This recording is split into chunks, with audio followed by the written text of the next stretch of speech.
El Señor les sea bendiciendo. Hoy día entramos a una nueva lección y vamos a entrar a la lección número 22. 22, sí. Lección número 22. Ya me estaba equivocando. Ya pasamos Jesús, el Señor del sábado, y sanó una mano seca en el día de reposo. ¿Se acuerda? Y hoy día nos toca la lección 22. Sana a multitudes y designación de los 12. Oramos al Señor y entramos a la lectura. Padre, te honramos, te bendecimos por el día que tú nos das. Gracias por tu gran misericordia, por tu gran amor, porque tu bondad es sobre nosotros. Señor, pedimos que tú a través de tu palabra nos bendigas, bendice nuestro hogar, bendice nuestras familias. Cúbrenos, Señor, bajo tu precioso manto de misericordia y bendícenos a través de tu palabra, te lo pedimos en el nombre de Jesús. Amén y amén. Esta lección aparece solamente en el libro de Mateos. La sanidad a la multitud aparece en Mateos, en Marcos y en Lucas. Juan no aparece. Y la designación de los 12 aparece solamente en Marcos y en Lucas. ¿Ya? Designación de los 12 solamente aparece en Marcos y en Lucas. Vamos a entrar al libro de Marcos capítulo 3, versículos 7 al 12, donde le explicaba yo la otra vez, los milagros que Jesús hace eran muchísimos, pero lo más marcado era, quizás a veces lo que muestra en sí se muestran, eran aquellos que confrontaban y traían a furia a los fariseos, a los escribas, a los judíos, de no respetar el día del sábado, y buscaban cómo hacer caer a Jesús. Y a través de la ley y todo lo demás trataban de hacerle caer. Por eso son muy notorios aquellos milagros, sanidades que Jesús hace, también muy marcados en el día sábado. Pero lo otro dice que hay una cantidad muy grande de milagros. Y vamos a empezar a hablar de esta cantidad de milagros en el capítulo 3 de Marcos, versículo 7, y dice así.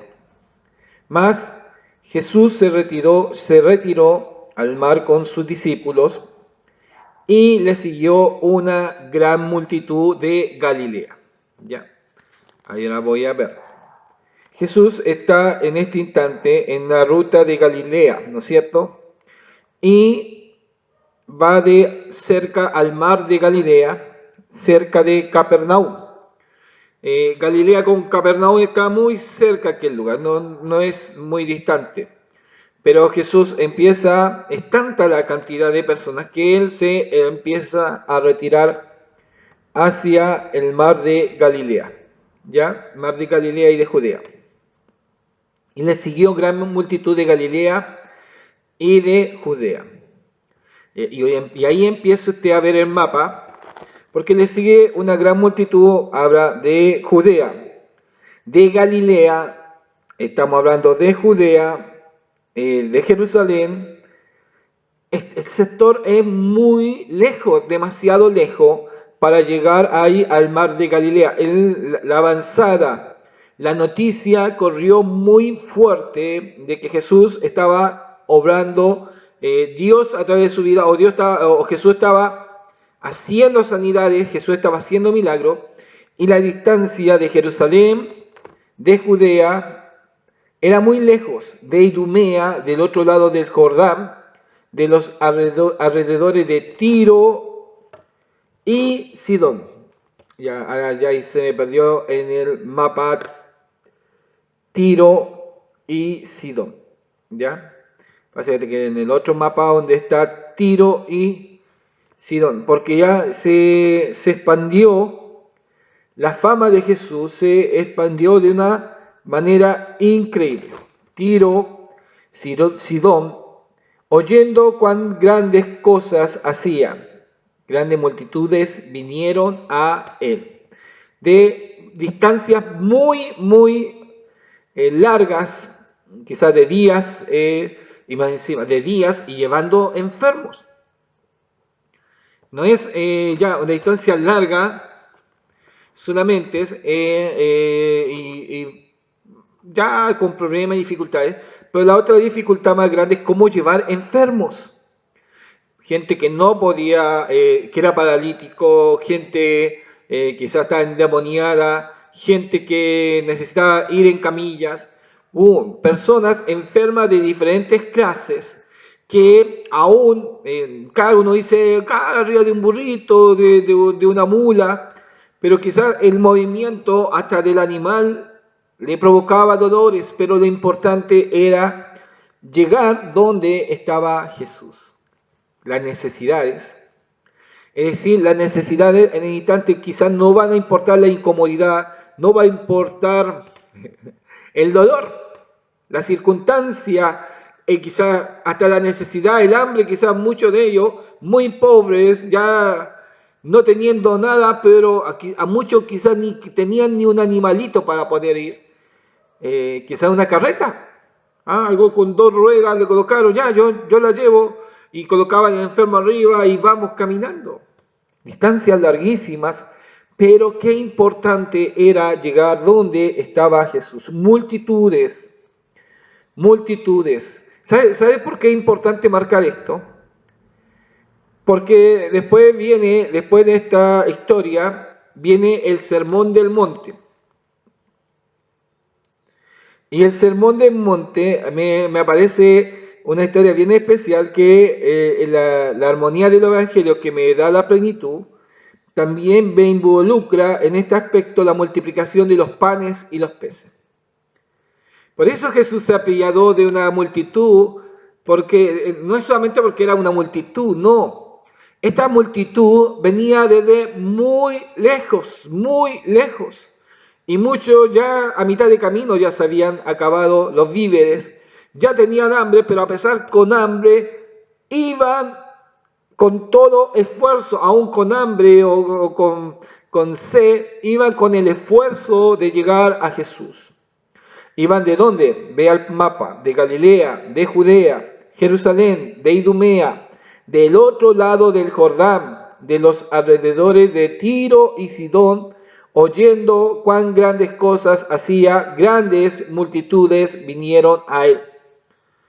¿Ya? Grandes multitudes vinieron a él. Entonces marquemos bien esto, porque esto nos va a llevar al Sermón del Monte.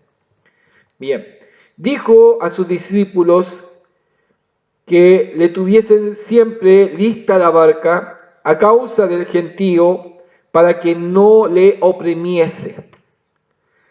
¿Ya? Aquí la gente quería tocar a Jesús. Tiene a su grupo de discípulos, pero quizás son 12 o un poco más que colaboran con Jesús. Pero no es capaz de soportar un gentío tan grande y enorme. Entonces, ¿qué ellos tienen preparada? La barca, cualquier cosa, le tuviesen siempre lista la barca para que Jesús se subiese, y quizás eso le permite distanciarse un poco de la gente y predicar y marcar la enseñanza de aquel lugar. Aquí estamos hablando estamos cerca del mar de Galilea, ¿no es cierto? Por eso de ahí, de este mar, vamos a llegar al monte. Porque había sanado a muchos, de manera que por tocarles, cuantos tenían plagas, caían sobre él. Porque había sanado a muchos, de manera que por tocarle, cuantos tenían plagas, caían sobre él. ¿Ya? Caían, no es que caían las plagas sobre Cristo, sino que caían. Las personas caían sobre Cristo, sobre él. ¿Ya? Entonces, es como increíble lo que estaba sucediendo en ese instante. Era algo maravilloso. Imagínense, gran multitud que empieza a apretar, y solamente saber que si tocabas a Jesús te sanabas.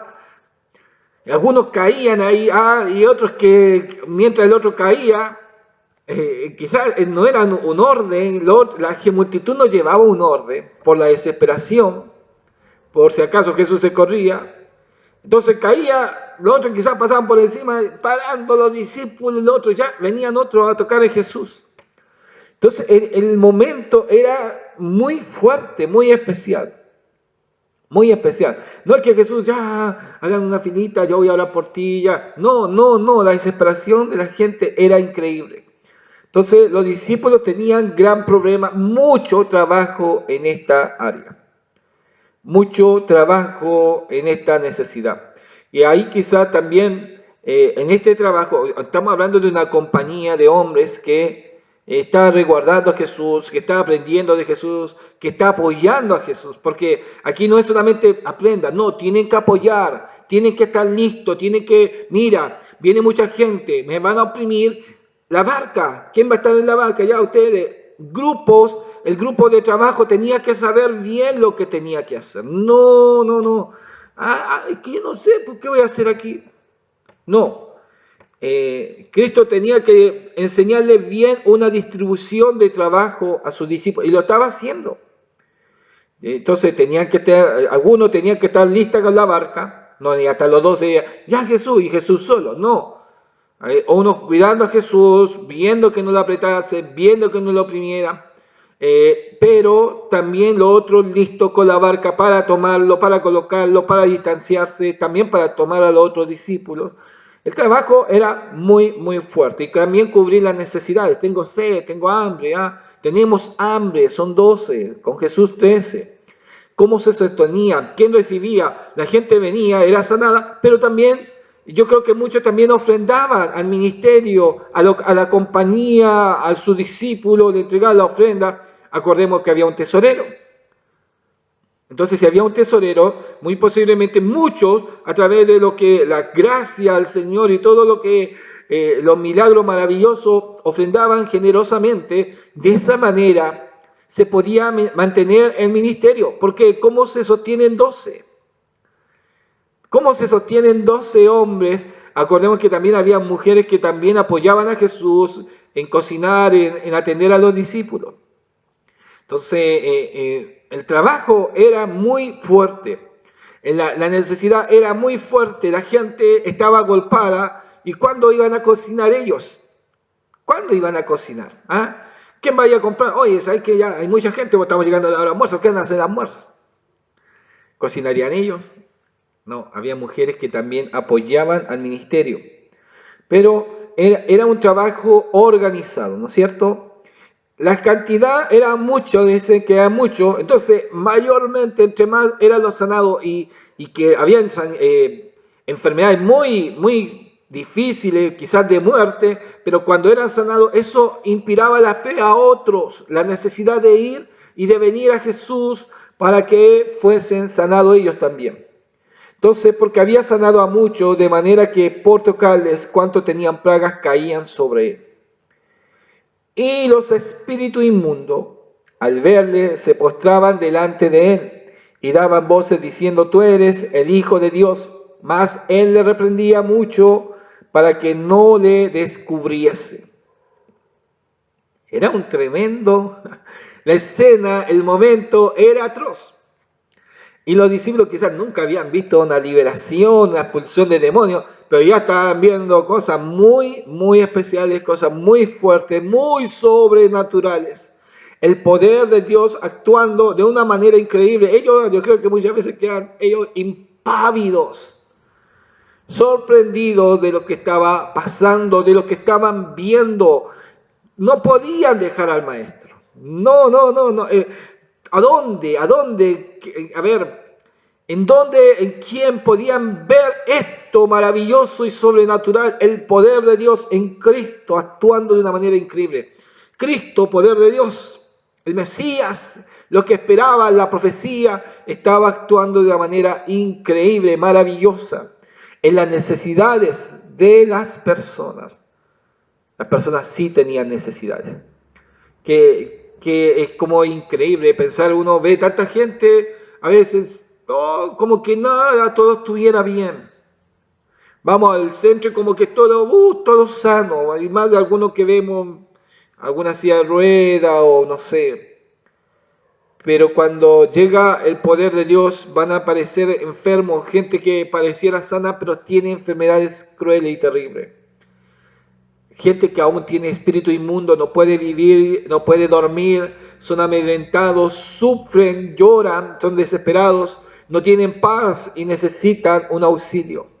Recurren a los médicos, recurren a las pastillas, recurren quizás a mucha terapia y cosas que los hombres tratan de ver, de estudiar, de buscar de una forma o de otra, pero no dan resultado. ¿Cuántos están en el psiquiátrico y lo dieron por enfermos mentales y al final están endemoniados? Una de las llamadas bien misteriosas, una mujer que ella veía demonios y llamó una vez por teléfono: pastora, me están llamando, mira, ahí viene, están subiendo por mi cama, pero con un desespero. Tenía una tribulación y ella veía a los demonios y la pescaban y la azotaban de una manera increíble. Algunas veces nos metemos en áreas desconocidas, en áreas prohibidas, por querer experimentar, como que no pasa nada. Y a veces, muchas de las veces, los que se toman en esa área dan lugar al diablo y aún dan sus cuerpos para que ellos habiten. Sin quererlo, sin anunciarlo, pero el diablo llega y toma posesión de quien le da una cabida. Y no pide permiso, llega y entra y los demonios se apoderan de las vidas. Qué importante era Cristo en esta multitud. Y él toma a 12 apóstoles, 12 discípulos. Capítulo 3, versículo 13. Después subió al monte, después subió al monte y llamó así a los que él quiso. Y vinieron a él. Estableció a 12 para que estuviesen con él y para enviarlos a predicar. Y que tuviesen autoridad para sanar enfermedades y para echar fuera demonios. Después que ahora han visto todo esto, no lo mandó al tiro, ya vamos, hágalo nomás así. No, él le mostró cómo era la autoridad, en qué autoridad, el orden, las cosas, cómo identificarlo.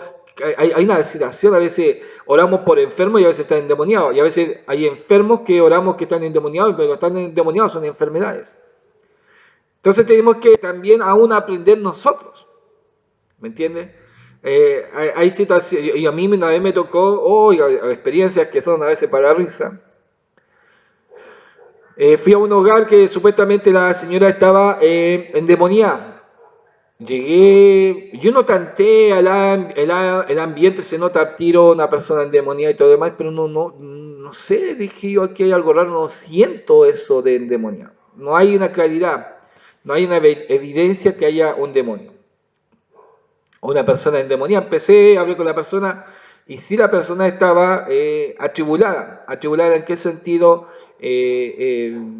Depresión, tenía depresión, como muchos llaman también que hay demonios en la depresión y todo demás, sí, pero también hay depresión porque la persona se encierra en sí mismo. Podemos hablar de sí, que el demonio, por eso tenemos que identificar la situación. Así que oramos por la paz de Cristo, conversé, la persona respondía claramente, no había una situación de demonio.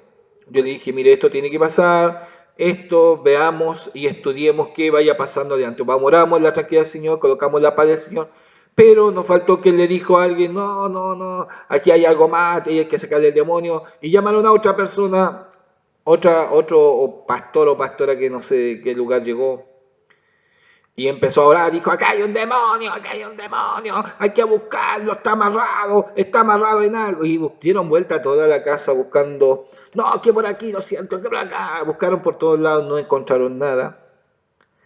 Y como no encontraron nada, acusó al esposo, dijo, no, tú eres un adúltero, y tú, adulterio, está enfermo. Y acusó al hombre que era un adúltero.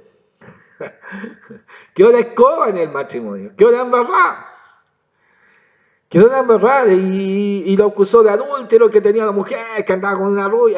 Hasta la dibujó como era. Y la esposa quedó peor. Me llamaron, pastor, me dijeron, ¿sabe que puedo ir? Mi esposa empeoró, todo lo demás. Voy y dije, pero ¿qué pasó? Bueno, le dije, voy a ver qué pasó. Y llego y la señora estaba peor. ¿Qué pasó? No, que trajimos una pastora, pero si, ¿para qué me llamaron? Si no confían, no me llamen. No, que no, nos contaron, dijeron que ella era buena y todo eso. Bueno, ¿y qué pasó? No, que me acusó que yo andaba, primero que había un demonio, que había algo atado por aquí, que era una maldición y lo buscamos, que era un mono atado. No había nada. Y después, no, después como no encontró, me acusó a mí que yo andaba en adulterio, que tenía una mujer y aquí, acá. Dijo, armó más esa historia. Y yo no ando con nadie, dijo, no ando con nadie, si no yo hubiese aprovechado y decir, no, si yo ando con alguien, sí, sí, no. No ando con nadie, mi esposa está enferma, está aquí, pero la otra persona la dejó peor. Yo dije, a veces las personas eh, buscan, no sé, el show, buscan a veces un show más grande, algo más entre más sea el show, sí, lo hizo bien. Entonces, no, fue bueno porque hizo esto. No, no. Pero cuando uno lo hace en calma, en la tranquilidad, buscando la visión de Dios, parece que no creen. Y las personas que hacen el show pueden dejar la tremenda escoba. Y ahí es donde nosotros tenemos que tener un cuidado. Nosotros no vamos para hacer show. En tanto, cuando oramos, cuando vamos a bendecir, cuando vamos a echar demonios y todo lo demás, no hacemos un show. Tenemos que tener las cosas claras. Cristo nos ha dado la autoridad. Y eso tiene que estar grabado y marcado en nuestra mente. Cristo nos ha dado la autoridad. Y la autoridad no es nuestra, es de Jesús. Y nosotros reprendemos en el nombre de Jesús. Entonces, tenemos que tener clara esa convicción. Jesús lo marca en ese sentido, llama a los apóstoles y dice que para que los envía a predicar y le da toda autoridad para sanar enfermedades. Enfermedades y para echar fuera demonios. Y acordemos que había enfermedades que también eran por causa de pecado, pero no todas las enfermedades son por causa de pecado. Cuidado. Por eso tenemos que tener un discernimiento de parte de Dios. Y no que lo que se nos ocurra, hagamos. No, tenemos que tener un discernimiento. Si no lo tiene, mejor no lo haga. Va a dejar la escoba. No va a estar la decisión de Dios y va a ser avergonzada. ¿Por qué? Porque los resultados van a hablar contra usted. Y ese va a ser un peor lío. Es importante si usted tiene el don de sanidad, que aún el Señor le ha manifestado, que usted tiene, es importante que primero se deje guiar, que vaya con un líder, que vaya con un pastor, no sé, y empiecen a trabajar juntos hasta que aprenda y después pueda trabajar tranquilamente en conocimiento, en sabiduría y en orden, porque todo esto es un orden, lleva un orden, ¿ya? Vamos a hablar de los discípulos. Versículo 16. Capítulo 3, versículo 16. A Simón, a quien puso por sobrenombre Pedro. ¿Ya? A Jacobo, hijo de Zebedeo, y a Juan, hermano de Jacobo, a quienes apellidó Boanerges. Esto es, hijos del trueno. Andrés, a Felipe, a Bartolomé Natanael, a Mateo, a Tomás, hijo de Jacobo, Jacobo, hijo de Alfeo, Tomás, Jacobo, hijo de Alfeo, Tadeo, Simón el cananista y Judas Iscariote, el que le entregó, y vinieron a casa. Designa a estos 12, los llama. Si nosotros empezamos a buscar su currículum, ¿no? Aquí donde uno a veces se elimina. Si nosotros buscamos el currículum para que sean los discípulos, no era el mejor currículum que tenían, no eran los mejores, quizás en vocabulario, los hijos del trueno, que eran explosivos, eran agresivos. Y encontramos diferentes ideas, creencias, diferentes actividades, y juntar un grupo hermano, juntar un grupo de 12 de caracteres diferentes, uno más agresivo, otro más pasivo, es difícil, es difícil. Nos falta que eche la bronca, no, es un lío, es un lío, es un lío, son cosas muy, muy raras. Si imagínense juntar un grupo chico, cuesta 12, más va a costar. ¿Ah? Cuesta. Yo tenía, yo donde trabajaba, éramos pocos, muy pocos, pero los maestros, para no ver el que estaba al lado del banco, colocaban rumba de muebles, tabla, y para no ver al que estaba ahí. Era un show. Y el otro tampoco quería leer, y desde que al medio colocaba dos cuestiones para no ver el de allá y no ver el de acá. Era un show y peleaban y se enojaban y yo lo entendía a los tres y los tres venían a conversar conmigo, los cuatro venían a conversar conmigo, yo me entretenía y me da risa como siendo hombre no se podía entender y de repente eran amigos y de repente ya de nuevo colocaban las cuestiones. Es una historia entre hombres porque son diferentes caracteres. Ahí puede haber uno más bueno para el deseo, otro más serio, otro que es más grave, otro que no ve, no está ni ahí con nada. Es un lío. Uno más flojo, uno más activo. 12 caracteres metidos en aquel Jesús toma 12. Jesús decide a los 12, pero estos 12 quizás para nosotros diríamos, no son buenos. También quizás para el mundo nosotros no somos los mejores. Y aún para nuestra iglesia o quizás para algunos de nuestros hermanos, no somos los mejores. No, tú no eres lo mejor. Pero Dios nos ha llamado. Dios nos ha llamado no porque somos los mejores. Y Dios nos llama no porque sabemos. Dios nos llama porque no sabemos. Y Él nos quiere enseñar y Él quiere mostrarnos su poder, su gracia y lo que quiere hacer en nosotros. Y que nosotros seamos sus instrumentos. ¿Se da cuenta? Es que no sé predicar. Sí, nadie sabe predicar. Es que no sé coordinar. Es que no sé predicar en la calle. Es que no sé cómo hablar, no sé cómo empezar. Nadie sabe. Y Jesús de una o de otra manera nos da la gracia de poder hacerlo. Y hay también líderes, personas que enseñan, que le dan pauta, las primeras pautas, pero eso no significa que sea una línea que tenemos que seguir por toda la vida. No, son las pinceladas para que tú puedas aflorar de una o de otra manera con lo que Dios pueda trabajar en ti. Dios llamó a los 12. Ahí están los 12. Y estos 12 tienen una misión, pero tienen que aprender a trabajar como equipo. Ahora el problema es que algunos, no, es que hasta la mamá, no, que mi hijo esté al lado tuyo a tu derecha y el otro a la izquierda. Eso vamos a verlo después. No, que yo soy mejor, no, que competencia. Y aún Jesús le enseña, y vamos a encontrar esto, porque vamos a encontrarlo al final, casi ya cuando Cristo, antes de ser crucificado, le lava los pies. Yo no vine para ser servido, yo vine para servir y ustedes tienen que servir. Aquí no hay lugares, aquí no hay primeros, no hay lugares. Y el que quiera ser primero, el que quiera ser más grande, sirva más. Entonces cambia el aspecto. Cristo cambia el acomodo de estos 12, en vez de sentarlo en tronos, no, sirvan a la gente. Ustedes están hechos para servir. Entonces cambia aún nuestro pensamiento y cambia en sí nuestra idea. Es como hay hermanos que a veces en la iglesia se creen primordiales. Sin ellos no funciona el culto. Muchas veces hasta los coristas.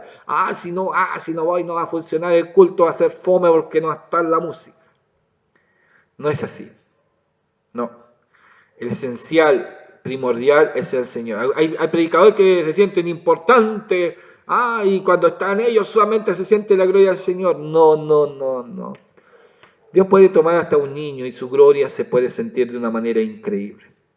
Por eso, tenemos que entender que trabajar para Dios es trabajar en equipo. Y aunque todo lo hubiéramos hecho, siervos inútiles somos. Aunque todo lo que hicimos, lo hicimos bien. Esa era nuestra labor. Si otros lo hicieron mal, se equivocaron, pero nuestra labor es hacer las cosas bien, ¿me entienden? Nuestra labor es hacer las cosas bien. Y eso no significa que eso es vanagloria. No. Nuestra labor es hacer las cosas bien. Ese es nuestro objetivo. Uno cuando trabaja, no sé, haciendo una reparación, espantando un mueble, limpiándolo y botándole la pifia, el patrón le entrega, ese mueble es tuyo, y tienes que arreglarlo. Y el que le quedó bien es que eso quería el jefe. Ya está bien, ahí está el jefe. Ya listo, está bueno. Pero va a criticar y aquel que lo entregó mal, oye, si esto no es, te lo entregué no para que me lo dejes así. El mueble tiene que quedar así, ese es tu trabajo. No te voy a felicitar porque hiciste tu trabajo, ese es tu trabajo, porque hay una paga. Y la paga es que tú hagas bien tu trabajo. No estás haciendo nada excepcional. Eso es lo que tienes que hacer. Y Cristo nos ha dado la pauta, qué es lo que tenemos que hacer, y tenemos que hacerlo bien, mirando sobre todo al Señor. Quizás no somos los mejores, hay mejores que nosotros, ¿no es cierto? Hay mejores líderes, quizás mejores personas, enseñar con mejores títulos. Pero si somos fieles y obedientes al Señor, el Señor puede trabajar con nosotros. Así que, y también puede trabajar con aquellos que tienen títulos, cartones, también puede trabajar con ellos. Dios trabaja con lo que Él quiere, no menosprecia. A veces nosotros menospreciamos, no, que tiene título para puro orgullo. Bueno, Dios si quiere trabajar con Él va a trabajar. ¿Entiendes? Puede trabajar con un rico, puede trabajar con un pobre. Dios puede trabajar con los dos. Dios no tiene problema de trabajar. Él elige. Él toma la elección. Y tomó Cristo la elección de los 12. Y también toma la elección de nuestra vida. Y nos llama para trabajar en su obra. El Señor les sea bendiciendo. Y luego viene la próxima lección.